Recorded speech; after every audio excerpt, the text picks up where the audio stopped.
21h, 23h, juste avant la nuit, la libre antenne. Johan Rock vous écoute. Bienvenue dans ce nouvel épisode de Juste pendant l'été, la version estivale de Juste avant la nuit, votre libre antenne, celle qui reviendra en direct dès la rentrée du mois de septembre.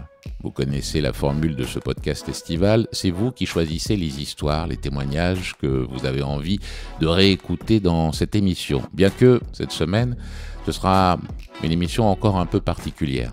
Je vous expliquerai pourquoi d'ici quelques instants. En attendant, pour m'envoyer des messages, vous le savez, vous pouvez toujours m'écrire, Instarock, R-O-Q-E-S tout attaché, ou alors sur la boîte email dédiée social@johanrock.fr. Justement, avant d'écouter le témoignage de ce soir, je vais vous lire un message qui m'a été envoyé par Marie. Ça commence comme ça. Bonsoir Johan. Il y a un peu plus de 2 ans, ma vie a basculé. Mon conjoint, avec qui je partageais jusque-là 7 années de bonheur, a été victime d'un terrible accident domestique. Une explosion dans notre garage où il bricolait comme chaque week-end a provoqué de graves brûlures sur son visage et une partie de son corps. Les médecins ont fait des miracles pour le sauver. Mais son visage, il n'est plus le même. Je sais que ça paraîtra superficiel, mais je dois être honnête. J'ai énormément de mal à retrouver l'homme que j'ai rencontré, celui que j'ai aimé. Quand je le regarde, c'est comme si un étranger habitait dans notre maison. Tout ce qui faisait son visage a disparu dans les flammes. Pierre souffre énormément, et pas seulement physiquement. Je me reproche de lui imposer cette distance que j'ai prise peu à peu depuis sa convalescence. Quelques mois après sa sortie de l'hôpital, suite à sa convalescence, il y a un moment qui m'a particulièrement marqué. C'était un dimanche matin.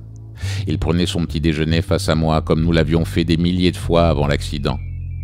Il m'a demandé de lui passer le sucre. Quand j'ai levé les yeux vers lui, j'ai eu ce réflexe que je n'ai pas contrôlé. Mon regard s'est détourné instantanément, comme si je venais de voir quelque chose qui me dérangeait. J'ai tendu le sucrier sans le regarder, les yeux fixés, accrochés sur ma tasse. Quand j'ai finalement osé relever la tête, j'ai vu dans ses yeux cette douleur immense. Il avait compris, et pourtant Pierre n'a rien dit. Mais j'ai lu dans son regard quelque chose qui aurait pu ressembler à « Je sais que tu ne me vois plus comme avant, Marie ». C'est vrai qu'il m'est arrivé d'imaginer qu'il succombe à ses blessures, qu'il ne sorte jamais de l'hôpital, que je garde de lui l'image qu'il était la sienne avant son accident. C'est vrai que j'ai culpabilisé. C'est toujours le cas. Mes proches ont beau me dire que l'amour va au-delà de l'apparence, au quotidien c'est si difficile. Les gestes tendres ne viennent plus naturellement.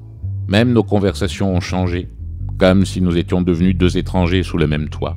Alors bien sûr, on a commencé une thérapie de couple, mais le chemin semble si long. Certains jours, j'ai envie de fuir, de tout abandonner, et rien que cette pensée me fait horreur. Merci de m'avoir lu, Johan.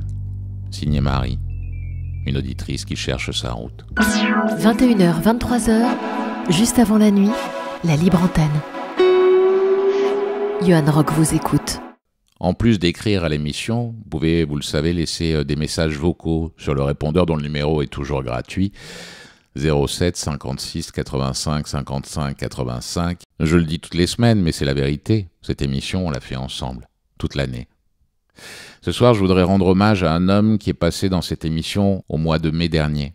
René Marc. Il était venu raconter ce qu'il appelait sa fin de vie.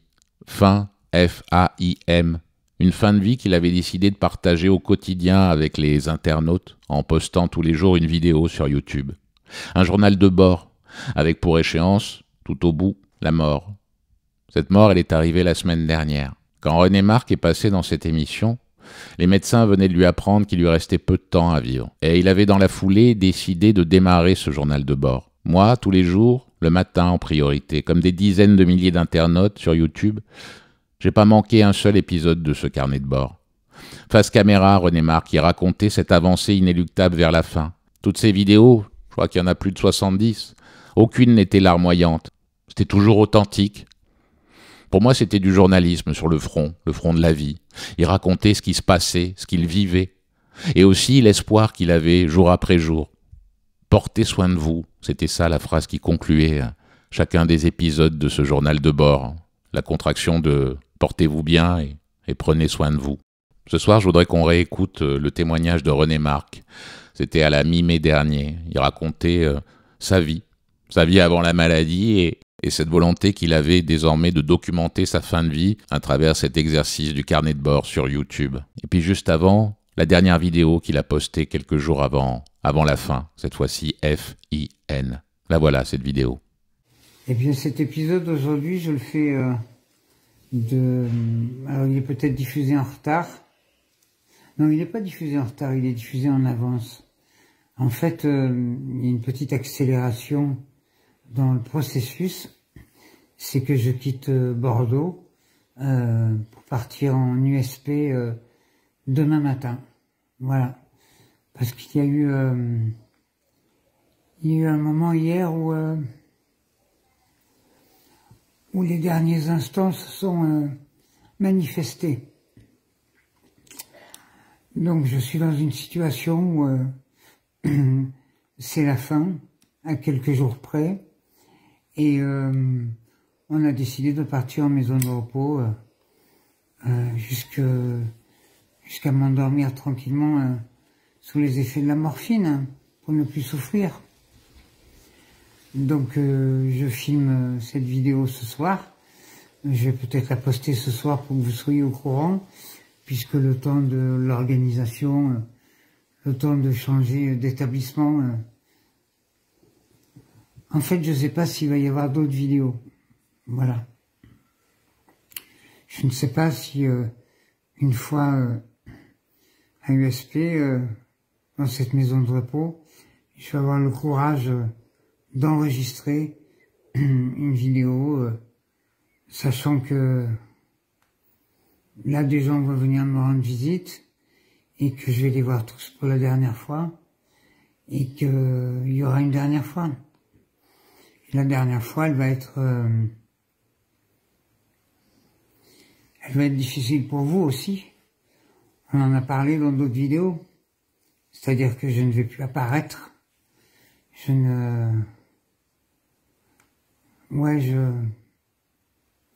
ne sais pas si c'est une dernière vidéo. Peut-être. Peut-être que c'est ma dernière vidéo et vous ne me verrez plus. Auquel cas, je sais que cette série aura été utile. Je sais qu'elle continuera à rendre des gens utiles. Je sais qu'elle fera du bien autour d'elle. Et puis, il se passera ce qui se passera. Et elle se terminera comme ça, comme je suis en train de la terminer là. Si c'est pas ma dernière vidéo, ça veut dire que peut-être j'aurai encore le souffle, l'énergie et le nécessaire à vous donner avant de partir, ça veut dire qu'il y a encore quelque chose à dire, quelque chose à faire comprendre, à faire ressentir. Là, je suis en train de faire ressentir le fait que je suis fatigué, que je n'ai plus de souffle, et que je sais que je vais partir. Cette fois-ci, on n'est pas une semaine près, il y a eu des mois, il y a eu des semaines, mais là c'est une histoire de jours. Est-ce qu'il y aura une vidéo sur une histoire de l'heure, dans l'heure qui suit?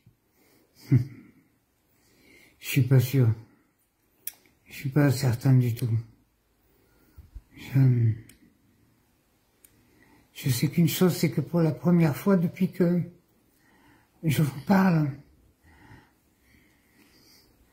c'est mon épouse qui est en train de filmer. C'est elle qui tient le téléphone. C'est la première fois que nous échangeons sur ce plan-là. Et je trouve que c'est superbe. C'est superbe d'accompagner la mort comme ça, avec cette complicité-là, avec cette force-là, avec cette audace, ce culot-là. Je trouve que c'est d'une force impensable. Donc je t'aime. Je t'aime profondément, mon amour qui filme. Et puis, tous ceux qui m'ont suivi, tous ceux qui ont été présents tous ceux qui ont laissé des messages, la manière dont ils ont perdu du temps pour me parler, pour me dire quelque chose, ça n'a pas de prix. Ça n'a pas de prix, ça. Ce que vous m'avez donné, c'était génial. Et je regrette rien de ce que j'ai fait, rien de ce que j'ai dit pendant tout ce journal de bord. Et je suis tellement fier d'être parti en faisant ça, quoi. En faisant encore un truc, en existant encore. Donc merci, et je ne sais pas si je dois dire belle journée ou belle nuit, selon l'heure à laquelle vous regardez cette vidéo. Portez soin de vous, putain, mais portez soin de vous. Et puis, demain ou pas demain, j'en sais rien. Je crois que ça n'a pas d'importance. Voilà. Bonsoir René Marc. Bonsoir Yohan. René Marc, vous avez quel âge et vous habitez où? J'ai 62 ans et j'habite au cœur de Paris, dans le Marais. Quelle est votre situation de famille actuellement? Je m'apprête à me marier pour la 3e fois de ma vie. Et alors, votre profession, c'est non seulement d'être artiste, comédien, mais vous êtes aussi entrepreneur, puisqu'il y a quelques années, vous avez monté une école de comédie, plus particulièrement une école pour apprendre à faire rire sur scène. On y reviendra d'ici quelques instants. Tout à fait, oui.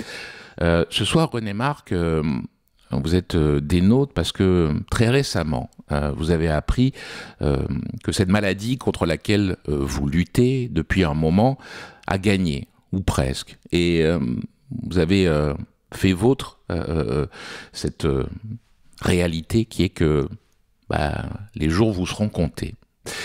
Et je rajoute à ça que depuis quelques jours, vous avez décidé de tenir un journal de bord, face caméra, en direct, via les réseaux sociaux, via YouTube, pour partager ce que vous considérez comme une expérience. Vous me direz d'ailleurs comment vous avez décidé de partir comme ça pour cette expérience, ce journal intime. On va commencer par le début, un jeu auquel je me livre de temps en temps avec celles et ceux qui passent dans cette émission. Si on jouait au jeu du premier souvenir, quel est le premier souvenir de votre enfance qui remonte à la surface ce soir?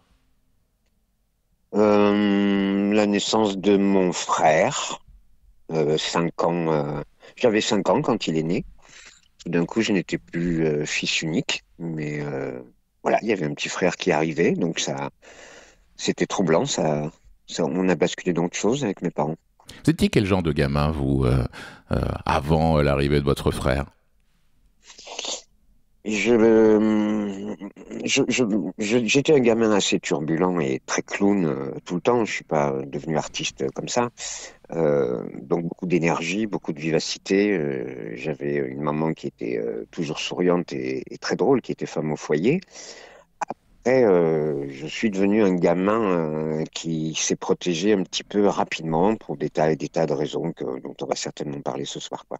Donc je me suis mis à grossir et je suis devenu, on m'appelait Bouboule en CM1 déjà. Je suis devenu en surcharge pondérale et j'ai compris que je commençais à me protéger de quelque chose. Vous savez, vous, de quoi vous vous protégiez à ce moment-là? Oui, bien sûr. Déjà consciemment, tout ça, quand vous étiez gamin, vous l'aviez assimilé, vous saviez la raison pour laquelle ça venait parasiter votre croissance et jouer des tours à votre corps. Il y avait une brimade du côté de mon père, mais il y a des tas d'explications. Je ne vais pas me permettre de dire du mal de mon père ou quoi que ce soit. Il y avait une façon maladroite que mon père a eue de me parler, de m'éduquer, de ne jamais dire je t'aime, et très jeune, tout simplement parce que mon père est pupille de la nation. Mon grand-père a été déporté pendant la guerre, il est décédé à Auschwitz, et en fait mon père, à l'âge de 7 ans, possédait l'étoile jaune dans les rues de Paris pendant l'occupation, et mon père n'a pas vu comment un père élève un enfant. Il s'est retrouvé dans la vie active, il avait 2 frères plus jeunes que lui, à prendre la place de quelqu'un qui est mort dans les camps alors qu'il avait entre 7 et 9 ans.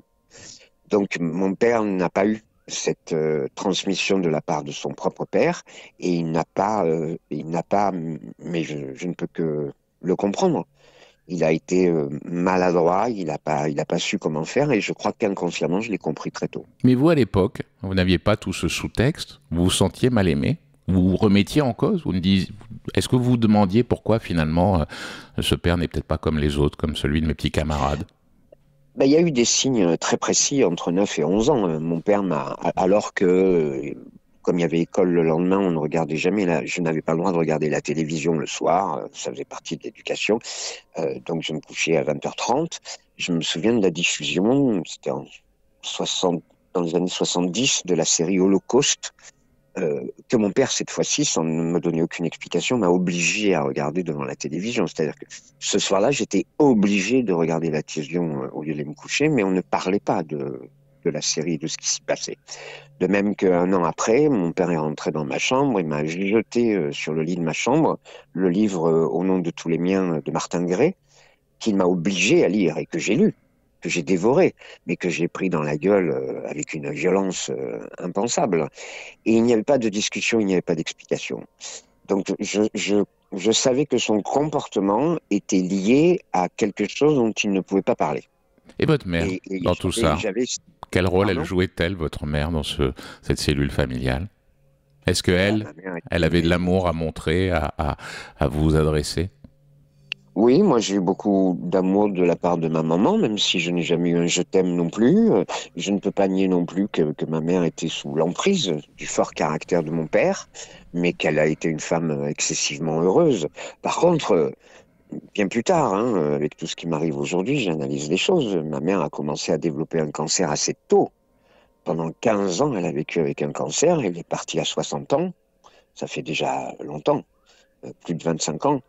Et je ne peux pas ignorer que sous l'emprise de mon père, même si ma mère a été très heureuse, elle n'a pas eu la liberté et l'épanouissement par amour de cet homme qui prenait beaucoup de place.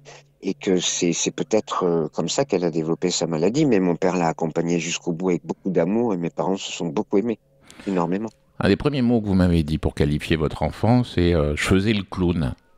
Ça veut dire quoi? Oui. C'est-à-dire que malgré toutes ces frustrations, ce manque d'affection, vous faisiez le guignol à l'école?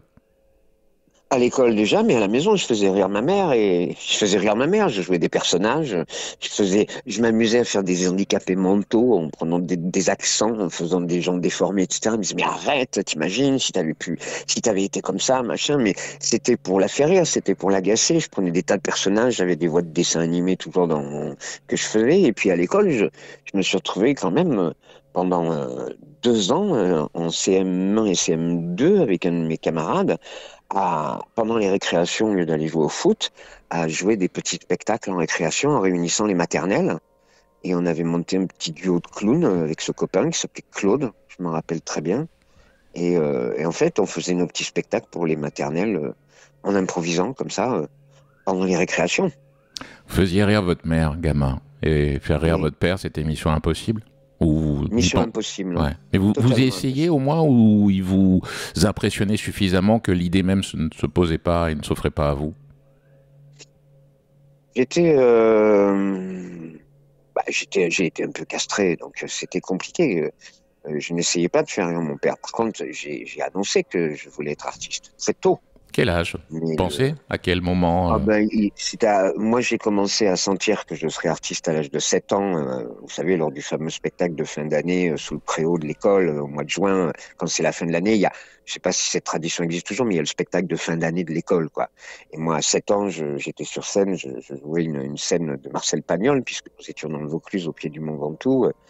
Et j'ai ressenti des applaudissements et des rires du public m'ont envoyé des aiguilles, des épées dans le cœur. Il y a quelque chose qui m'a transpercé. J'ai senti dès 7 ans que c'était ça que je voulais faire. Et j'ai commencé d'ailleurs dès l'année d'après à animer la kermesse de l'école, à faire du petit théâtre, à l'école. Et à l'âge de 13 ans, 14 ans, entre 13 et 14 ans, j'ai annoncé à mon père que je voulais être comédien, que je voulais être artiste. Et là, ça a été le début du conflit, évidemment. Que faisait-il, lui, professionnellement dans la vie? Mon père était facteur à la Poste, au PTT, ça s'appelait PTT à l'époque. Il a toujours été postier.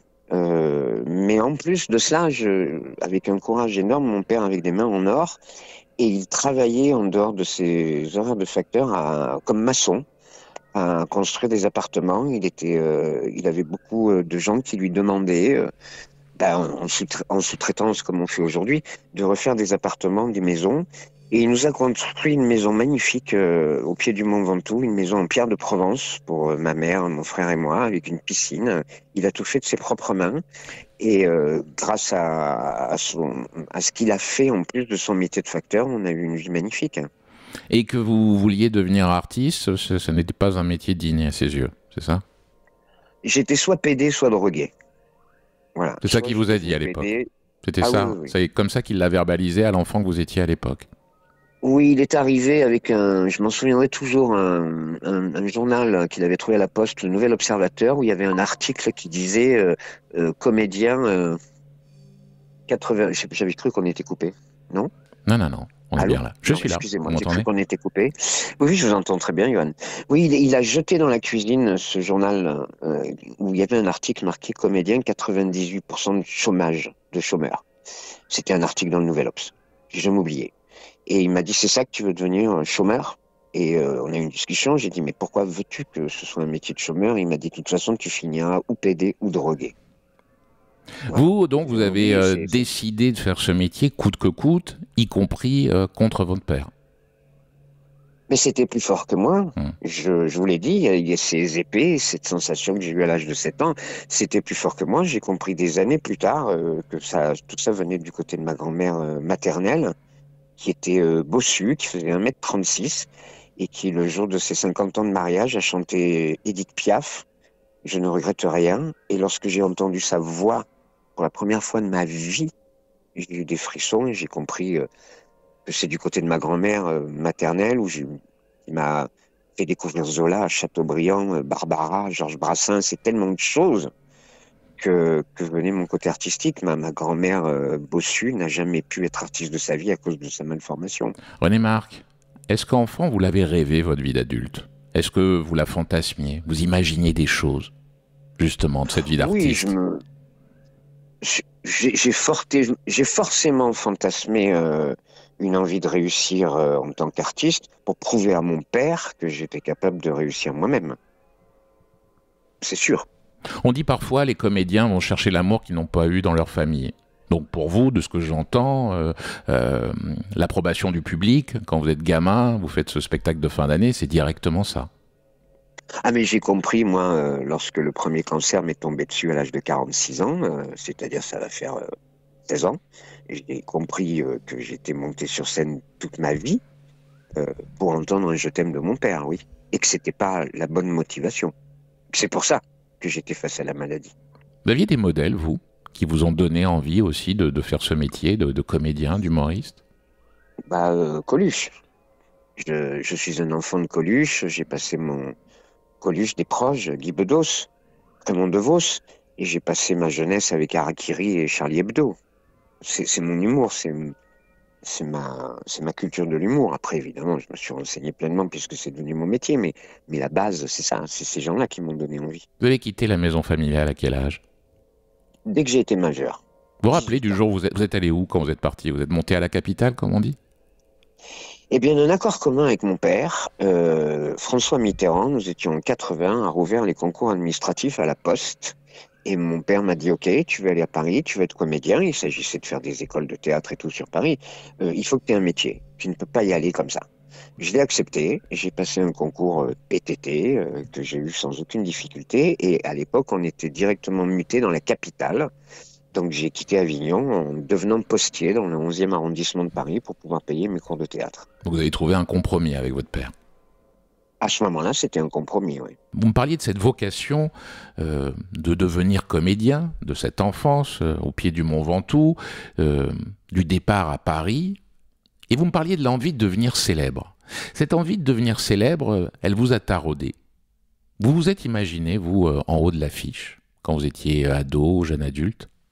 J'ai vécu quand même des moments en haut, mais on ne peut pas nier, lorsqu'on vient à Paris, réussir dans la capitale, c'est la fameuse chanson d'Aznavour. on ne peut pas nier que c'est pour y chercher la célébrité. Je suis cinéphile, je l'ai toujours été, j'ai vu des tas de stars, j'ai vu des tas de gens. C'est un métier qui me fascine. Je suis venu sur Paris faire toutes les études nécessaires pour réussir. Alors, je ne sais pas ce que ça veut Mais dire, justement, réussir. j'allais vous poser la question, parce que chacun a ses définitions, réussir. Mais même la célébrité, ça veut dire quoi? Comment vous la fantasmiez, cette célébrité? C'était quoi? Des hordes de fans qui vous alpagueriez à la sortie des salles de spectacle, les gens qui vous reconnaissent dans la rue, comme ça, arriver au resto au dernier moment, avoir toujours une table? Ça voulait dire quoi pour vous dans votre imaginaire, être célèbre? Hum, Non, dans mon imaginaire, c'était réellement de pouvoir vivre pleinement de mon métier, sans être dans le besoin et en profitant de la vie. Alors, c'est vague, mais je ne me suis pas projeté sur des délires de stars, d'autographes, de machins, etc., et de premières pages de magazines. Je ne me suis même pas projeté sur le cinéma, puisque pendant mon expérience de comédien, j'ai très vite été confronté à des tournages où on était figurant, et la longueur de répétition, de travail, le temps passé sur un plateau, en fait, à ne rien faire avant que la caméra tourne, est quelque chose qui m'a gonflé terriblement. Donc j'ai découvert par la scène, en fait, l'instant présent, le saut dans le vide immédiat. Et je savais très bien que par le théâtre ou par la scène, on ne peut pas forcément devenir une vedette gigantesque. C'est un choix d'être artiste au sens artisan du terme dans des créations sur des scènes de théâtre. Je le Votre- savais. Vous m'avez parlé de cette difficulté à communiquer avec votre père. Du deal aussi que vous avez passé avant de partir à Paris. Tu passes le concours administratif pour rentrer à la poste. Et puis bon, bah, tu fais ton école, tu fais ton apprentissage, tu fais ce que tu veux en somme à partir du moment où tu respectes ce contrat. Vous l'avez déjà eu, votre père, dans une de vos salles à cette époque-là ou après? Mon père est toujours venu me voir. Toujours. Il est toujours venu me voir. Il m'a vu parfois devant 600 et 800 personnes. Il riait comme tout le monde parce que j'ai travaillé à 80% dans l'humour et dans la comédie. Il Oui, m'a mais vu vous me dans des l'avez dit. pièces. Faire rire Oui, votre mais père, c'était peut-être le défi ultime. oui, mais j'ai pas eu le je t'aime. J'ai pas eu le bravo. J'ai pas eu le. Mais qu'est-ce qu'il Il est, disait, il par est. exemple? Il va vous voir sur scène, et puis ensuite, euh,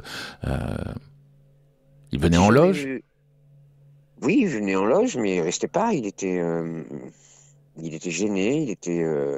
Une fois, je me suis retrouvé dans une situation où j'avais tellement de boulot comme comédien qu'il a fallu remplir ma feuille d'imposition avec un maximum d'employeurs que j'avais eu dans l'année. Et j'étais tellement perdu avec cette feuille d'imposition que j'ai demandé à mon père de m'aider. Et là, il m'a dit, mais il n'est pas possible que tu gagnes tout ça. Et j'ai dit, si, papa, je vis de mon métier, j'ai différents employeurs, voilà ce que ça fait à l'année, voilà ce que je dois déclarer. Et il s'est mis en colère. Il s'est mis en colère par rapport à ça. Ça a été sa première réaction. Il ne m'a pas aidé, je me suis démerdé. J'ai eu droit à un Pourquoi vous savoir. pensez qu'il s'est mis en colère? Il aurait dû être fier que vous réussissiez. Enfin, c'est une forme de réussite que de gagner, que avoir un fils qui gagne sa vie avec sa passion, celui de comédien. Parce que je pense que mon père a eu un vrai problème avec l'argent, que en tant que postier, en tant que fonctionnaire, il ne gagnait pas suffisamment sa vie pour que nous ayons une belle vie. Il a été obligé de travailler en dehors, de revenir avec les mains parfois abîmées par le ciment. Il s'est presque tué au travail pour nous, pour que nous ayons une belle vie. Et je crois que ça l'a emmerdé de voir que je gagnais de l'argent aussi facilement pour lui, en faisant le con sur scène, quoi. Vous m'avez dit hors antenne que donc vous étiez arrivé très rapidement à gagner votre vie avec ce métier, cette passion. Vous n'avez jamais connu la galère, vous? Si, j'ai connu la galère parce que je suis un aventurier, je fonctionne, je me débrouille moi-même, je suis un autodidacte. C'est-à-dire que parfois Donc vous êtes mis en péril, en danger? ah bah oui, j'ai parfois gagné beaucoup d'argent et je l'ai investi moi-même en me lançant dans des projets que personne, qui étaient des aventures remarquables, hein, mais j'ai dépensé beaucoup d'argent pour aider des gens euh, parce que personne ne voulait le faire. Donc j'ai perdu beaucoup dans des créations ou des envies de aider des gens J'ai perdu beaucoup d'argent comme ça, et après j'en regagnais, et ainsi de suite. C'était l'éternelle montagne russe. Vous êtes devenu directeur artistique à un moment donné du Point Virgule à Paris, qui est la référence des cafés-théâtres, parce que finalement vous avez vécu l'âge d'or des cafés-théâtres dans les années 80. Ils ont été créés dans les années 70, c'est ça, avec Oui, le Point Coluche, Virgule le est devenu, Splendide, tout ça. C'est cette voilà. époque-là. Vous Oui, avez récolté les fruits de cette époque-là. oui, moi je suis arrivé au Point Virgule en 90 et le Point Virgule est devenu le Point Virgule en 77. Il avait été la Veuve Pichard avant, créé par Martin Lamotte et Coluche, entre autres. Mais je suis arrivé dans les années, fin des années 80 et 90, dans une mouvance. En fait, quand François Mitterrand est arrivé, quand le socialisme est arrivé en France, on sortait de la droite, De Gaulle puis la droite. Quand le socialisme est arrivé pendant 14 ans avec Mitterrand, on a beau dire ce qu'on veut, je veux pas parler politique ou quoi que ce soit, moi j'avais entre 18 et 34 ans. Et j'ai vécu les plus belles années de ma vie. Canal+ est arrivé, les radios libres sont arrivées, les cafés-théâtres, les scènes ouvertes, ça a été des moments impensables. Alors plein de talents ont émergé et j'ai eu la chance de me retrouver au Point Virgule pendant une émergence de talents impressionnante, quoi. Avec des gens qui sont devenus ensuite des stars, c'est ça? Des humoristes. Oui, tout à fait. Bien Est-ce sûr. qu'il y avait un esprit de compétition? Vous allez me dire, je ne sais pas ce que vous allez me dire d'ailleurs. Est-ce qu'on se tirait la bourre justement derrière le rideau? À l'époque, non. Maintenant, oui. Mais à l'époque, non. Mais à l'époque, non. Il n'existait même pas le concours d'humour à l'époque. Il existait des festivals où on allait se montrer, mais il n'y avait pas de compétition, il n'y avait pas de prix, de machin, etc. C'était des festivals où on se déplaçait pour aller jouer chez les gens en province. Vous, ça marchait, vous gagnez bien votre vie, vous remplissez les salles. Est-ce que ce rêve ultime qui était d'avoir l'approbation, le tampon de votre père et que vous n'aviez pas, vous avez continué à courir après? Ou est-ce qu'au bout d'un moment, vous avez dit, de toute façon, je ne l'aurai pas, ça? Non, j'ai couru après, mais le problème que j'ai eu, c'est que comme je m'occupais des autres, que je travaillais au Point Virgule, que je lançais ceux qui sont devenus des stars, que j'étais aux origines, que je m'occupais de ces gens au début pour qu'ils accouchent de leur réussite et de leur artiste. Je me suis retrouvé à créer des festivals, je me suis retrouvé à avoir un théâtre moi-même au festival, à faire Avignon, pour faire le festival d'Avignon. En fait, j'ai toujours fait des choses qui m'ont fait dévier de ma propre vie de comédien. En fait, je n'ai pas été concentré pleinement sur ma vie de comédien pour réussir pleinement. Et je me suis éparpillé à vivre une vie que je ne regrette aujourd'hui absolument pas, qui était merveilleuse, mais je ne suis pas resté concentré sur moi-même à cause de cette problématique familiale, en fait. À quel âge vous êtes tombé malade pour la première fois? 46 ans. Comment vous l'avez appris? Est-ce que vous vous rappelez du jour où le diagnostic a été posé, on vous l'a verbalisé? Ben, j'étais en train de jouer sur scène et mon partenaire de scène me dit: René Marc, tu siffles. Bon, je fumais, hein, je suis un ancien fumeur. Tu siffles de la gorge. Tu siffles beaucoup de la gorge quand je suis sur scène et que je joue avec toi, je le sens. Moi, je ne me sentais pas plus que ça. Et puis je me suis dit, bon, c'est la cigarette. Et il m'a dit, tu devrais aller voir quelqu'un. J'ai mis longtemps à l'écouter, puis finalement, je suis allé voir un ORL qui m'a dit, qui a regardé, qui m'a dit, non, je vois rien, mais je vais vous donner rendez-vous avec un ami à l'hôpital de Saint-Ouen. Mais il faut 9 mois pour prendre rendez-vous, donc permettez-moi de l'appeler pour que vous ayez un rendez-vous rapidement. Et je suis rentré chez moi tranquille. Mais 2 heures après, le téléphone sonnait chez moi et cet ORL m'a pris rendez-vous pour le lendemain même à 9 heures. Donc j'ai senti une urgence et je suis arrivé à l'hôpital en question. J'ai été accueilli par ce professeur en ORL qui m'a dit on va faire une biopsie, rester là cette nuit. Et je suis resté, je ne suis pas ressorti. C'est lui, ce même professeur, qui vous a annoncé que vous étiez malade? Non, c'est son ami qui travaille à l'hôpital Saint-Ouen qui s'est chargé de moi, un mec extraordinaire, et qui m'a dit on va opérer. J'étais face à une tumeur impressionnante dans la gorge, de l'amygdale gauche. Je l'ai vu au scanner, je suis tout de suite allé écraser ma cigarette dans la cour de l'hôpital, ma dernière cigarette, mais c'était trop tard. Alors on m'a opéré, on m'a enlevé la tumeur et j'ai eu derrière 3 mois de chimio et 3 mois de radiothérapie de contrôle pour éviter que des métastases se mettent en place. Et j'ai décidé de totalement changer ma vie. Vous avez eu peur Et la première fois? Ben, je suis resté allongé pendant presque 3 mois avec une trachéotomie à regarder un plafond. Et on m'a refait la gorge en me prenant un bout de bras, un bout de jambe, des morceaux de peau qui sont, paraît-il, très pratiques pour refaire la gorge. Et j'ai cru que j'allais mourir. En plus, il y a eu une deuxième opération derrière parce que la première a été, il y a eu des complications. Et j'ai même, je me suis même vu me, enfin, j'ai voulu faire une tentative de suicide à l'hôpital au bout de 5 jours. Mais vous pensez bien, je me suis dit tous les tuyaux que j'ai et qui passent de partout, je les enlève avec ma main et je peux plus respirer. Mais vous pensez bien que n'importe quel truc se serait mis à sonner, une infirmière serait arrivée, j'aurais jamais eu ce problème. Mais en fait, j'ai pas osé faire le geste. Au moment où j'ai failli faire péter ces tuyaux, j'oublierai jamais. Il y a quelque chose qui m'en a empêché. J'ai vu une lumière. J'étais persuadé que c'était la présence de ma mère qui venait me rendre visite. Comme par hasard, j'étais dans l'hôpital qui s'appelle Claude Bernard. L'ORL s'appelle Claude Bernard, la partie de l'hôpital Saint-Ouen. Mon père s'appelle Claude et ma mère, son nom de jeune fille, c'était Bernard. Et Vous y j'ai vu avez ça vu comme un un signe. signe. Ouais, et du coup, à ce moment-là, je l'ai pas fait, je n'ai pas fait le geste, et j'ai basculé de l'autre côté. Le noir est devenu bleu, et je me suis dit, non, tu vas réussir ton coup, mon petit gars. Par contre, comme je suis resté 3 mois allongé sous trachéo, j'ai eu le temps de réfléchir sur ma vie. J'ai eu le temps de comprendre les mauvaises raisons qui m'amenaient sur scène. Pour Et vous, j'ai eu ce le temps de... cancer, il est directement imputable à votre façon d'exercer votre activité professionnelle pendant toutes ces années? Non, il est dans l'ADN familial. Ça, je viens de le comprendre parce que ça fait 15 ans que je travaille sur moi-même. Vu que j'ai eu un deuxième cancer, que j'ai réussi encore à foutre par terre, et vu que le troisième est en train de me, excusez-moi l'expression, de me baiser la gueule, je travaille encore sur moi-même. Je suis en train de découvrir des choses là depuis quelques jours que j'ai commencé cette série YouTube et il y a des raisons. Je Et vous suis en m'avez train de dit hors découvrir des antenne choses. hier, vous m'avez dit, à force de voir les autres décoller et moi rester simple intermittent, c'est ça que vous avez dit, Oui, j'ai dû développer ce cancer de la gorge.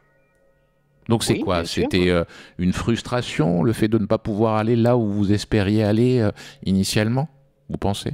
Ben, la difficulté d'avaler les choses. Quelle qu'elle soit. Le fait que mon père n'ait pas dit le je t'aime que je n'ai pas eu la reconnaissance paternelle par rapport à mon job, et puis le fait de voir les autres réussir parce que je m'y étais quelque part mal pris. Je sentais bien que j'étais en train de faire fausse route. Votre père était toujours Par- de ce monde quand vous êtes tombé malade la première fois? Oui, et mon père m'a dit... Alors, comme mon père a accompagné ma mère pendant toute sa maladie et que ma mère était déjà partie lorsque je suis tombé malade, mon père s'est énormément rapproché de moi et est venu me dire un je t'aime, mais ce je t'aime était totalement faussé puisqu'il est venu vers moi parce que j'étais malade et il est venu vers moi comme s'il n'avait pas réglé son problème des dents face à l'accompagnement de ma mère. C'est Enfin quelque ça chose c'est que j'ai votre tout de suite senti. interprétation, René Marc. Oui, mais je l'ai senti tout de suite. J'ai Donc senti c'est tout de comme si suite vous ça. ne l'acceptiez pas ce je t'aime, il est arrivé trop tard. Ou Il pas est au bon arrivé trop moment. tard. Ouais. Oui. Et après, mon père a commis des maladresses à ce moment-là. Beaucoup de maladresses. Vous, cette maladie et ce combat que vous avez gagné une première fois face au cancer, il vous a mis sur de nouveaux rails professionnels? Ah oui, ma vie a changé personnellement et professionnellement. Je vis les meilleures années de ma vie depuis 10 ans. Mais vraiment les meilleures années de ma vie. C'est-à-dire totalement en paix, totalement dans le partage, l'éclate. Je suis très très fier de la manière dont... je suis très très fier de ce qui est devenu ma vie, oui, tout à fait. Quand est-ce qu'est apparue la maladie une seconde fois? Dans quel contexte? Il y a combien de temps? En été 2022, j'ai commencé à avoir des difficultés à avaler mes aliments et il y a un moment où ça ne passait plus du tout. Donc je suis allé voir un gastro-entérologue qui m'a fait une coloscopie, etc. et qui a détecté une tumeur de 5 centimètres qui bloquait, c'est le cancer du cardia en fait, qui bloquait l'œsophage, qui bouchait l'œsophage et qui empêchait les aliments de descendre dans l'estomac. Je vous arrête là. Quelques jours. Est-ce que Oui. cette fois-là, comme la première, le mot a été prononcé devant vous rapidement? Ce mot Non, mais Non, il parle d'arsénome, je ne sais pas le terme exact techniquement, on ne dit pas cancer. Mais, Et mais vous on dit tumeur en tout cas. Et vous, fort du fait que vous en avez terrassé une première fois un cancer, dans quel état d'esprit vous étiez lorsque vous comprenez pour la seconde fois que vous allez devoir à nouveau combattre? Ben, déjà, le retour vers la chimio, en fait, ça a été assez compliqué parce qu'il y a eu la proposition de l'opération, mais lorsqu'on m'a fait un TEP scan, on m'a découvert une espèce de côte cassée. On m'a demandé si j'avais une côte cassée. Je dis, je vois pas pourquoi j'aurais une côte cassée. Il a fallu faire une biopsie pour découvrir qu'il y avait une métastase à l'intérieur d'un os d'une côte. Et à partir du moment où il y a ne serait-ce qu'une métastase, on ne peut plus opérer. Donc, je suis entré dans un processus, non seulement on a été obligé de me nourrir avec de la nourriture, de m'installer un cathéter à nouveau, et de le retrouver. J'ai pleuré de joie quand on me l'a enlevé la première fois, le cathéter. Mais là, il revenait, on m'en remettait au même endroit. Et ce que je voudrais comprendre, c'est dans quel état d'esprit vous avanciez. C'est quoi votre tempérament? De ce que j'entends, moi j'ai l'impression d'avoir un gars qui, de toute façon, toujours part au front. Est-ce que c'est... Oui. Ouais, c'est ça. Action-réaction, je fonctionne comme ça, action-réaction. Mais il n'y a pas de place pour la peur dans ces moments-là. Mais je ne sais pas comment les gens réagissent face à ce genre de monstre qui apparaît tout d'un coup, je ne sais pas. Moi, ma réaction, j'ai toujours réagi en me disant il faut que ça parte, il faut que je me batte et il faut que ça parte. Et d'ailleurs, en l'espace de 9 mois, j'ai réussi à dégager la métastase dans l'os et la tumeur en 9 mois, à coup de chimio et d'immunothérapie. Mais le fait de retomber à nouveau dans l'hôpital, les chimios et tout, ça a été, je sais trop que Alors, il y a une différence avec ce que j'ai vécu, c'est que j'ai eu la chance de rencontrer une femme qui va donc devenir ma femme prochainement et qui est une ex-infirmière, la vie n'est pas un hasard, et qui est une ex-infirmière en palliatif, qui accompagnait les mourants en tant qu'infirmière à domicile, en fin de vie, et qui, tout de suite, lorsque la maladie s'est déclarée, a su m'emmener dans l'accompagnement, c'est-à-dire que très vite nous sommes rentrés dans le fait de m'accompagner par des thérapies et bioénergie, acupuncture, des plantes, pour éviter aux effets secondaires de me détruire totalement. Pensez que la vie n'est pas une suite de hasard? Non, absolument pas. Absolument pas. Qu'est-ce qui s'est passé, René Marc, je vous entends combatif avec ce credo qui est action-réaction, vous venez de le dire. Qu'est-ce qui s'est passé la semaine dernière pour que concrètement vous vous prépariez à ce que bientôt votre vie s'arrête, pour dire les choses très clairement? Déjà, je ne le savais pas parce que de contrôle en contrôle, après évidemment, quand j'ai réussi à dégager les choses, il y a eu plusieurs contrôles bons. Donc, on a arrêté tous les traitements. Et puis, à un moment donné, on est quand même suivi régulièrement pendant 5 ans. À un moment donné, en février 2023, je suis retombé à nouveau sur un contrôle qui annonçait que la tumeur reprenait et qu'elle s'était multimétastasée. Donc, action-réaction à nouveau, mais retomber encore dans chimio et compagnie. J'ai essayé de me battre, ça a été cas un cas, il y a des moments j'ai réussi à éloigner, il y a des moments c'est revenu, mais très honnêtement le contrôle que j'ai eu la semaine dernière, les résultats du contrôle que j'ai eu, je ne m'attendais pas à une telle chose. J'étais persuadé d'avoir encore gagné mon coup. Mais tant qu'il y a de la vie, et sans jouer les bénis oui-oui, c'est jamais perdu. Qu'est-ce qui fait que là, vous dites, bon bah ça y est, la maladie a gagné, maintenant je compte les jours qui me restent? D'où mon action-réaction, cette façon sur YouTube de m'exprimer et de libérer ma parole. Ça, on va y venir. Ça, je l'entends, mais le médecin... Ce sont les médecins qui viennent de me dire... Alors, j'ai vu les scanners, j'ai bien vu. Qu'est-ce qu'ils vous ont dit, les médecins, la semaine dernière? Les médecins m'ont proposé un nouveau protocole de palliatif, c'est-à-dire que de toute façon, la maladie est incontrôlable. Et c'est un professeur auquel j'ai un respect incroyable, qui m'a merveilleusement bien suivi, un grand professeur à l'hôpital Saint-Louis à Paris, mais qui me dit voilà, la maladie est devenue incontrôlable, donc on rentre en palliatif. On vous propose une nouvelle chimio si vous voulez la tester, qui vient de sortir aux États-Unis. Voilà, vous allez être un cobaye, un produit test, parce qu'on n'a pas encore de recul suffisant. Et à ça, vous dites non? Non, je refuse parce qu'il m'a annoncé que les effets secondaires seraient encore plus conséquents et il m'a dit, de toute façon, ça ne peut pas guérir, ça rallongera peut-être votre vie de 6 mois, 1 an. Et j'ai dit, et si je ne la fais pas? Et là, il me dit, bah, peut-être que dans quelques mois, ce sera plus possible. La question, la fameuse question du combien il me reste à vivre, personne ne peut y répondre. Et peut-être même encore moins les médecins qui, en général, sont peu enclins à se prononcer sur une question comme celle-ci.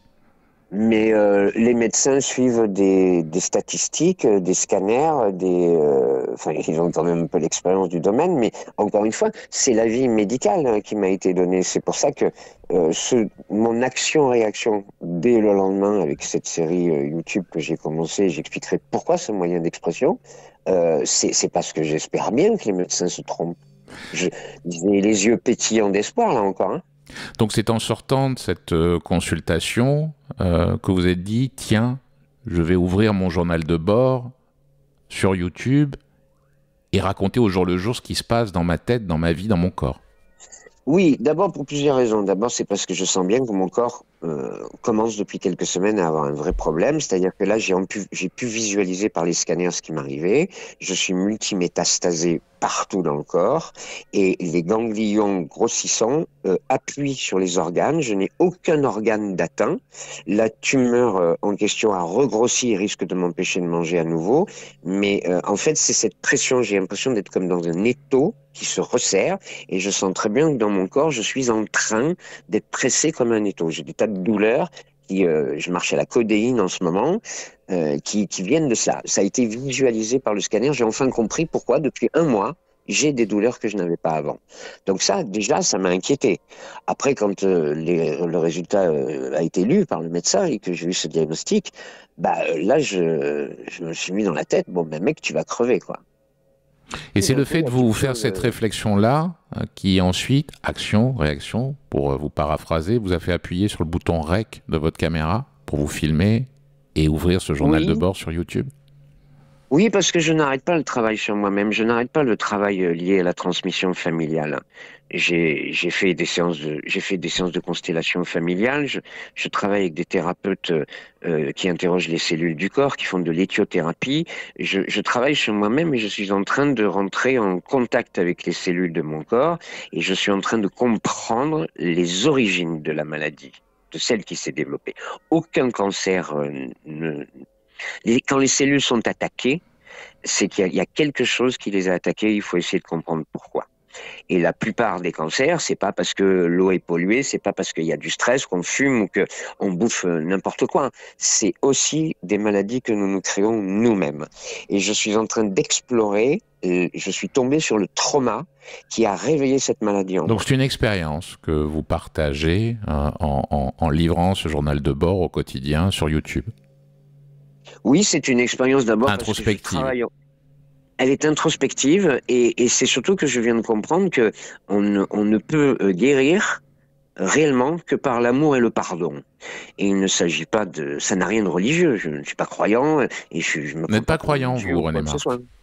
Non, je ne suis pas croyant. Vous m'avez parlé de signes, vous me parlez que la vie n'est pas une série de hasards. Ah, attention, je crois en une connexion, je crois en une énergie.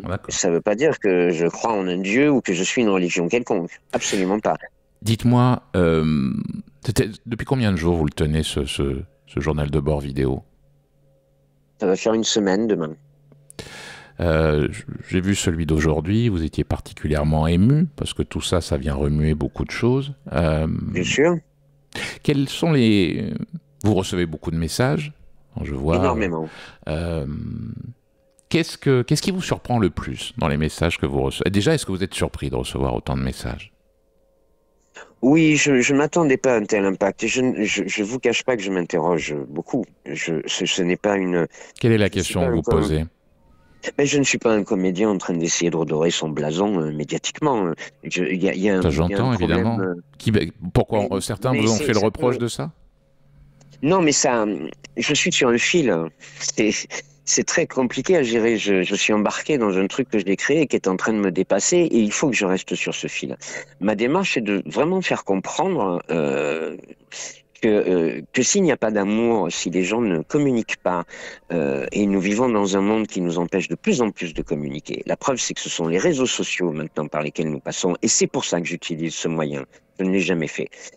C'est parce que les gens se mettent à se manifester et à se parler, à se dire les choses que quand il est trop tard, que quand on est face à un danger, quand on est face à la possibilité que les gens s'en aillent ou qu'il y ait quelque chose de mauvais qui nous pend sur la tête.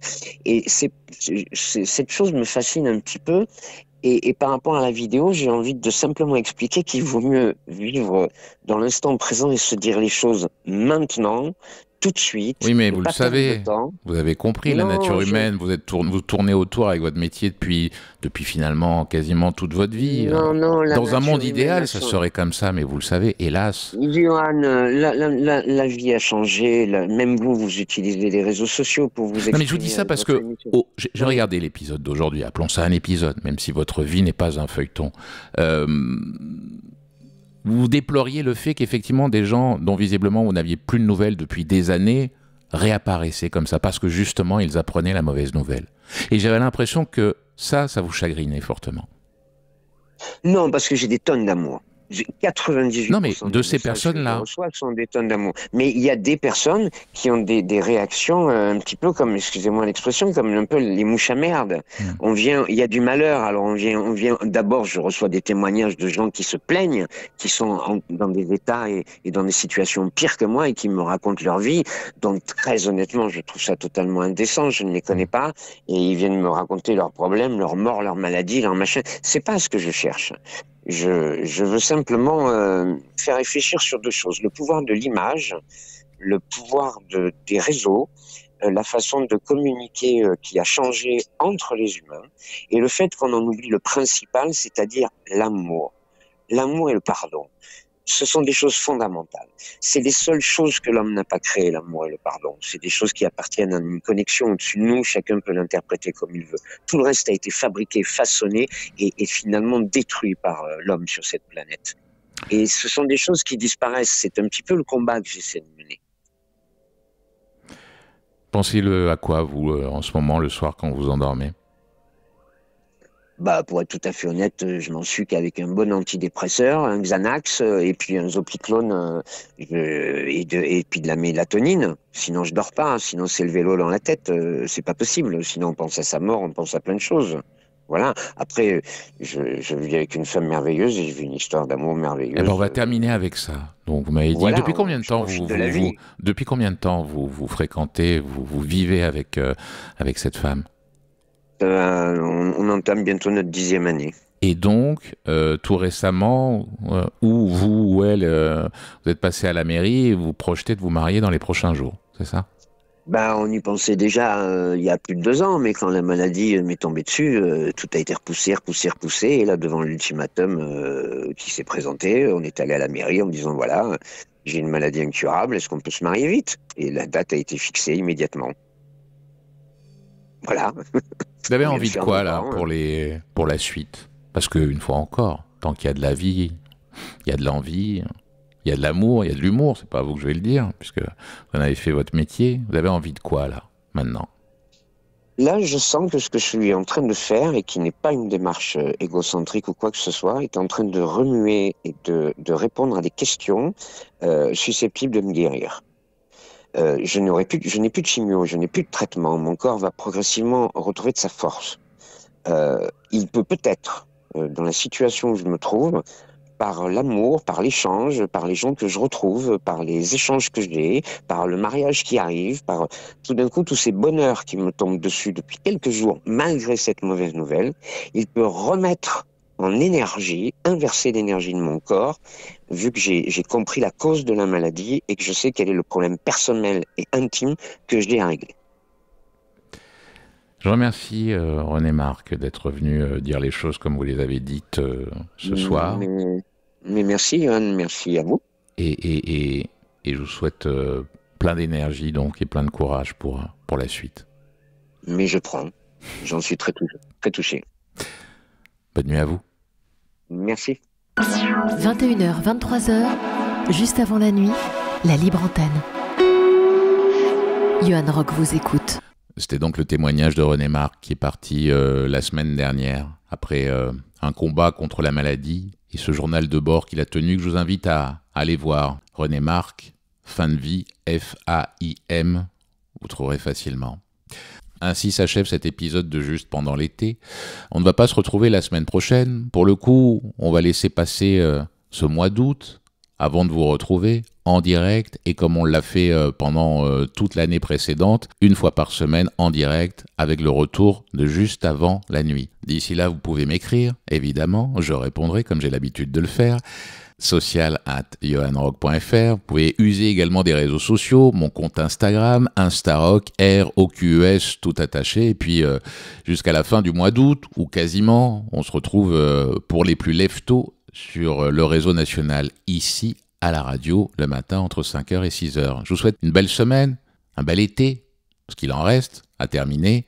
Et puis, dès le mois de septembre, on se retrouve pour Juste avant la nuit, avec des surprises. En attendant, profitez de la vie.